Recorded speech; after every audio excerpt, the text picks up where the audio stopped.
Assam Police Manual nattragana Police Act 1861 kumna Manipur Police ki Oina Tokhaiba Act ama Semnaba leingak ki mari leinaba shingna Loukhatpa Thabak thabak-thouram shing counter affidavit amada Khanghallaknaba High Court of Manipur na chayol ahumgi Matam Pikhre court ki right ase luwang samam da leiba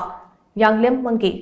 thangat khiba wakat amaga mari leinana haukiba tang tarukta hearing chathabada High Court of Manipur ki Judge Justice A Guneshona luchingba bench amana pikibane court na pikiba right ase ki matang da mangi na hai wakat ase maru oina state police ki thabak-thouram shing hena khumang chawsinabagi pandamda thangatkibane hiram asigi matangda India ki Supreme Court naso kumja ing 2023 state singi tongan ba police ki ek amam thamnaba mari leinaba singda khangankiba leire maram aduna Manipur da su tongan police ki ek ama thamnaba wakat ase thangatkibane state ki mari leinaba authority singna committee ama semduna thabak Loukhatlamdaba maramna High Court na pautak pibinaba wakatkibane masigi matung ina court na hearing chathaduna chayol ahumgi manungda wakat asigi counter affidavit ama tawduna pakum piraknaba mari leinaba singda khangankibane